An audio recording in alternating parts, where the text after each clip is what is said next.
Hello दोस्तों। नींद भी पूरी हो गई लेकिन थकावट का एहसास क्यों रहता है? सुबह उठकर भी अक्सर ऐसा लगता है कि जैसे बहुत मजदूरी करके आए हैं या बहुत काम किया हो। ये एहसास अक्सर बहुत सारे लोग को होता है और ज़्यादातर इंडियंस में कंपैरेटिवली फीलिंग बहुत सारे लोगों में देखने को मिलती है। आज हम बात करेंगे कि कंपैरेटिवली क्या क्या ऐसे फैक्टर्स हैं जिसकी वजह से इंडिया में ये प्रॉब्लम बहुत सारे लोगों में देखने को मिलती है कि उनको थकावट का एहसास दिन भर होता रहता है, प्रॉपर नींद होने के बावजूद भी बहुत ज़्यादा कमजोरी सुस्ती का एहसास होता रहता है। आज हम बात करेंगे क्या क्या इसके इंपॉर्टेंट कारण हैं। टॉपिक पर जाने से पहले जो लोग हमारे चैनल पर नए हैं मैं रिक्वेस्ट करूँगा कि चैनल को सब्सक्राइब करें, वीडियोस को लाइक करें, टॉपिक को फ्रेंड्स और फैमिली रिलेटिव्स के साथ शेयर करें।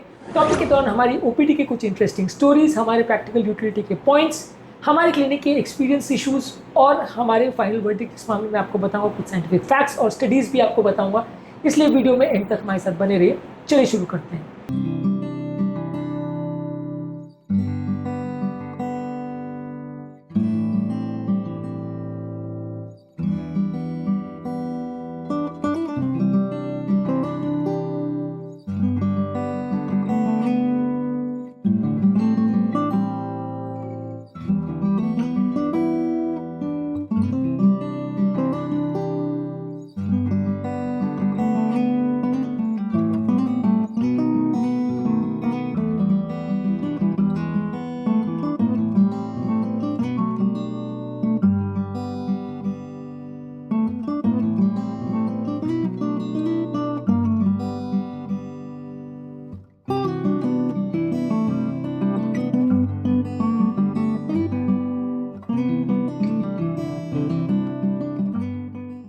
आप दिन में कितने घंटे की नींद लेते हो और उसके बाद क्या आप एनर्जेटिक फील करते हैं? कमेंट सेक्शन में लिखकर हमें जरूर बताएं कि आपके फैमिली और फ्रेंड्स में ऐसा कोई व्यक्ति है जो इस तरह की प्रॉब्लम से परेशान है कि उसको दिन भर सुस्ती और कमजोरी का एहसास होता है। ये भी हमें लिखकर बताएं। अक्सर इंडियन लोगों की नींद काफ़ी फ्रैगमेंटेड और शैलो होती है। यहाँ पे मोबाइल यूज़, नॉइज पोल्यूशन, चाय कॉफ़ी का इंटेक और स्लीप एपनिया जैसी बीमारियाँ इग्नोर रह जाती हैं, जिसकी वजह से लोग को दिन भर कमजोरी और सुस्ती का एहसास होता है। रिसेंटली हमारे पास एक टीचर आए थे जो 7 घंटे की नींद के बावजूद भी अनरेस्टेड फील करते थे। यहाँ पे जब हमने इवैल्यूएट किया तो पता चला कि उनको स्लीप एपनिया का प्रॉब्लम था, जिसकी वजह से दिन भर उनको सुस्ती कमजोरी लगती थी। इसके अलावा लोग रिफाइंड कार्बोहाइड्रेट जैसे मैदा, व्हाइट राइस और रिफाइंड व्हीट बहुत ज़्यादा लेते हैं, जिसकी वजह से शुगर फ्लक्चुएशन ज़्यादा होता है और ये क्रॉनिक फटीग के जैसा सिम्टम आते हैं और अक्सर लोग को बहुत ज़्यादा कमजोरी सुस्ती होती है। इस मामले में 2018 में एक आर्टिकल पब्लिश हुआ था जिसमें बताया गया था कि जो लोग हाई ग्लाइसेमिक लोड वाले डाइट खाते हैं उनको फटीग के सिम्टम्स ज़्यादा होते हैं और मिड डे में 38% लोग को ज़्यादा डे टाइम में टायर्डनेस और कमजोरी का एहसास होता है एज कम्पेयर टू वो लोग जो बैलेंस्ड खाना लेते हैं। इसके अलावा कई माइक्रो न्यूट्रिएंट की डेफिशिएंसी जैसे vitamin B, vitamin B12, vitamin D, iron, magnesium, ये सारी चीज़ों की कमी अक्सर इंडिया में बहुत ज़्यादा देखने को मिलती है।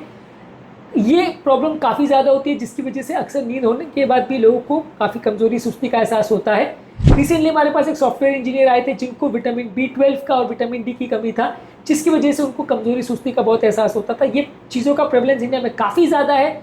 जर्नल ऑफ मेडिकल रिसर्च में 2019 में बताया था कि 70% लोगों को विटामिन डी की कमी इंडिया में था, जिसकी वजह से लोगों को लो एनर्जी और मूड स्विंग्स के प्रॉब्लम देखने को मिलते थे।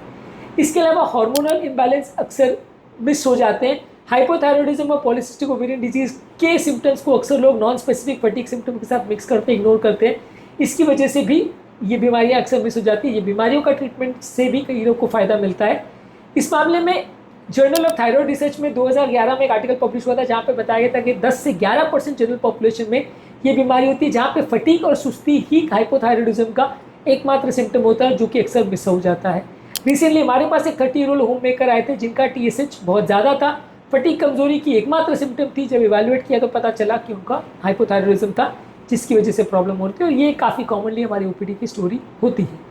इसके अलावा बहुत ज़्यादा बैठे बैठे का जीवन लोग व्यतीत करते हैं, जिससे ब्लड सर्कुलेशन प्रॉपर नहीं होता, लोगों को काफ़ी एनर्जी कम मिलती है, ऑक्सीजनेशन प्रॉपर नहीं हो पाता। ये बेसिकली आप ऐसे कंपेयर कर सकते हो कि जैसे फ़ैन अगर कंटिन्यूसली चल तो रहा है लेकिन लो वोल्टेज पर चल रहा है, जिसकी वजह से ओवरऑल काम प्रॉपर नहीं हो पाता और गर्मी लगती रहती है। इस मामले में जर्नल ऑफ बिहेवियरल मेडिसिन में एक आर्टिकल पब्लिश हुआ था जिसमें बताया गया था कि 42% सेल्फ रिपोर्टेड फटीग ज़्यादा होता है वो लोगों में जो लोग बैठे बैठे का जीवन व्यतीत करते हैं या डेस्क पर काम करते हैं।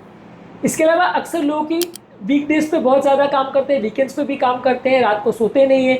ये सारी चीज़ों की वजह से अगले दिन भी हैंगओवर लोगों को रहता है, जेटलैग जैसे सिम्टम्स रहते हैं। ये वैसे ही कि लोग जैसे जेटलैग के बाद सोते हैं, वैसे यहाँ पे ओवरऑल लोग दिन भर ऐसा सुस्ती और लेथार्जी में रहते हैं। जैसे बहुत ज़्यादा काम करके आए हों।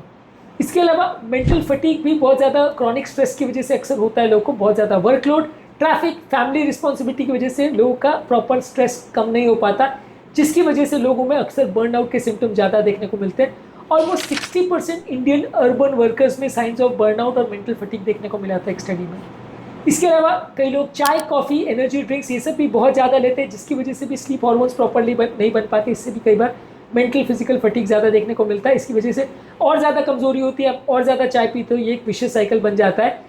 इसके अलावा कई साइलेंट इन्फ्लेमेटरी पेट की बीमारियां हैं, जैसे गट इन्फ्लेमेशन है, जिसकी वजह से साइटोकाइन्स बनते हैं, जिससे आपको सिर्फ कमजोरी और सुस्ती का एहसास होता है। नेचर रिव्यू गैस्ट्रोएंटरोलॉजी में एक आर्टिकल पब्लिश हुआ था जिसने बताया था कि पेट का फ्लोरा अगर ऑल्टर्ड हो तो उसकी वजह से ब्रेन फॉग और टायर्डनेस हो सकती है।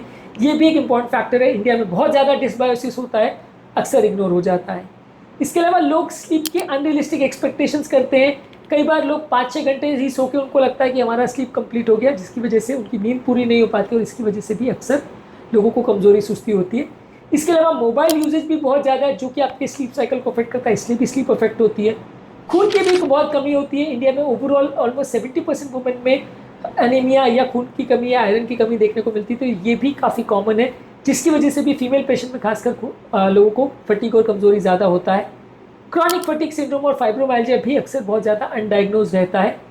इसके अलावा लोगों का हैबिट है कि दोपहर को पावर नैप मिड डे में लेते रहते हैं, जिसकी वजह से लेट नाइट उनकी नींद प्रॉपर नहीं हो पाती। इससे भी लोगों को कई बार बहुत ज़्यादा सुस्ती, कमजोरी रहती है।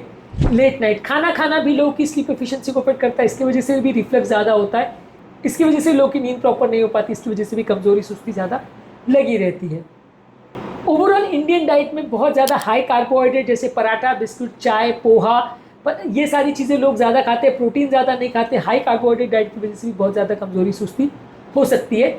डिहाइड्रेशन भी कंपेरेटिवली ज़्यादा देखने को मिलता है। लोग चाय, कॉफ़ी ज़्यादा पीते हैं, जो कि बॉडी को डिहाइड्रेट करता है। पानी कम पीते हैं एज ए रूटीन, ये भी एक इंपॉर्टेंट कारण है। कई बार बॉडी में पोटेशियम और मैग्नीशियम की कमी हो तो भी बहुत एनर्जी लॉस लग सकता है, फटीग और कमजोरी का एहसास हो सकता है। तो बेसिकली एज ए प्रोफेशनल हम आपको यही कह सकते हैं कि बहुत सारे कारण हो सकते हैं। बहुत सारे कारण जो स्लीप से रिलेटेड है, नहीं भी रिलेटेड है। बहुत सारे स्ट्रेस से रिलेटेड इशूज़ है और डाइट रिलेटेड इशूज़ है, जिनको प्रॉपर करेक्ट करने से आप अपनी लाइफस्टाइल को इम्प्रूव कर सकते हो। इस मामले में कुछ यूटिलिटी टिप्स ये हैं कि रात का खाना जल्दी करिए, 7-8 घंटे का नींद होना चाहिए। रात को सोने से पहले मोबाइल्स का प्रयोग मत करिए। डाइटरी डेफिशिएंसी जैसे विटामिन डी, B12, आयरन को चेक करिए। बहुत ज़्यादा शुगर वाले खाद्य पदार्थ मत लीजिए, बहुत ज़्यादा चाय, कॉफ़ी नहीं लीजिए, खासकर दोपहर को 4 बजे के बाद। प्रॉपर स्लीप का शेड्यूल रखिए और स्लीप को भी इंपॉर्टेंस दीजिए।